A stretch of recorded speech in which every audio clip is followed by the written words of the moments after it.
We know that teachers teach. However, not always students learn what they are taught, nor do they learn all the time. Then, assessment becomes necessary within learning and teaching processes to measure and compare learners' results, monitor learners' progress, identify strengths, weaknesses, limitations, and needs in both learning and teaching, inform which strategies and materials are effective in addressing particular learning needs, empower learners to make decisions about what and how to continue learning, provide learners with detailed feedback. Most importantly, support teaching and learning processes so that effective learning can take place.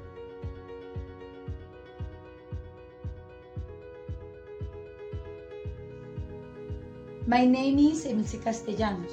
I've been a language teacher for more than 20 years.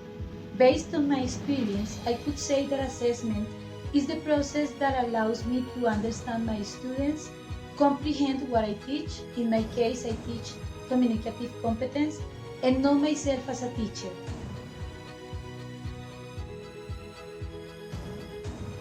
Assessment is essential not only for measuring how much students have learned, but also for understanding how they learn and whether they can use their knowledge in new situations.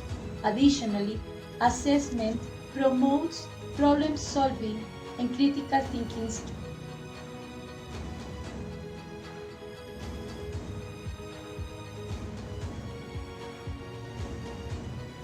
Given the importance of assessment, I would like to present some ideas about this construct in the field of teaching and learning English as a foreign language.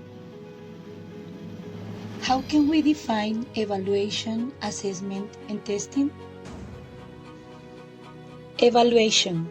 It is a process of examining something to determine whether it aligns with pre-established objectives, while also measuring its value, quality, and effectiveness.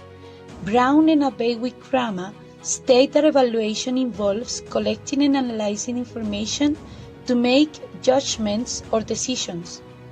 Policies, educational systems, programs, curriculum, and educational initiatives, among others, are evaluated by governments or other state authorities. Assessment.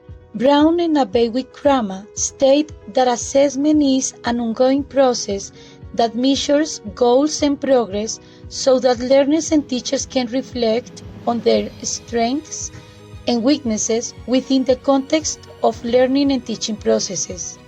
This reflection often leads to various actions, including the promotion of autonomy, task redesign, strategy use, and the adoption of pedagogical instruments tailored to specific requirements.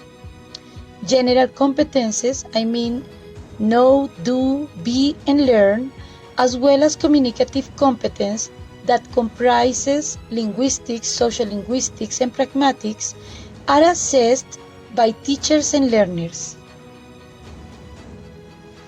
Testing. It is a process that materializes assessment. According to Brown and Abey-Wickrama, tests are procedures that occur with frequency to measure and evaluate learners' responses. Summative and formative assessment are tested by teachers and test developers.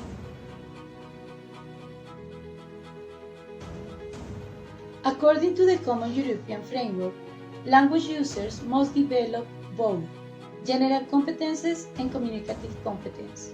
Among general competences, there is declarative knowledge that refers to the knowledge of the world and awareness of diversity. Also, learners must develop skills, existential knowledge, and strategies for learning. Therefore, general competences entail doing, knowing, being, and learning. On the other hand, communicative competence comprises linguistics, social linguistics, and pragmatics. When we talk about assessment, there are some principles we must consider. Practicality. It refers to the appropriate management of budget, time, resources, materials, and effort. Additionally, this principle is evident when directions are clear. Reliability. It refers to the degree to which a test can be replicated with consistent results. Validity. It is evident when tasks measure what it is supposed to measure. Authenticity. When tasks are likely to occur in real-life situations. Washback. It refers to the impact of testing on teaching and learning processes. Feasibility. It is evident when a test can be accomplished by examinees. Fairness. It refers to the extent to which a test is appropriate for all examinees, irrespective of their personal or social differences. Democracy. It refers to diversity, awareness, and inclusion. Assessment purposes can be categorized into 4 types: assessment as learning, assessment for learning, assessment of learning, assessment in learning.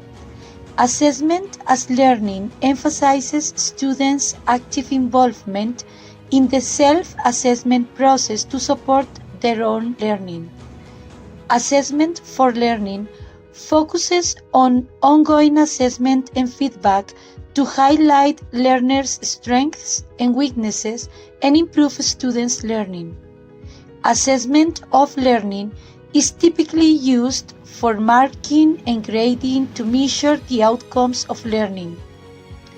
Assessment in learning informs which strategies and materials are effective in meeting the specific learning requirements of students. All 4 purposes should be present in the learning and teaching processes.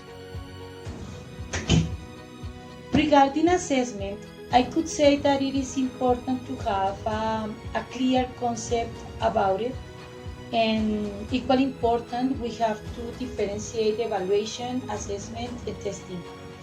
In that way, we can focus on assessment, and we can understand the principles and the purposes of this aspect of the teaching practice within the classroom. So, after understanding what is assessment, how it works, what are the principles behind it, and what are its purposes within the classroom, so we can improve the practice of this in the classroom. So as a teacher, I have assessed my students. I have applied the summative assessment and the formative assessment in different ways, but and sometimes we give more importance to teaching than assessing. So in fact, assessing students is so demanding, is so frustrating, and sometimes we end up as teachers evaluating or assessing students just to know if they pass or if they fail the term and the year, because we have to create the reports and to inform parents about the progress of their children. But I think more than assessing, we need to teach our learners how to self-assess their processes. I think it would be more effective. Instead of assessing 36 students, they must self-assess their processes. So I think the result would be better. And in this sense, teaching students how to apply metacognition processes will help them plan, monitor, and evaluate their process as students regarding the tasks and deciding which strategies are more suitable for them.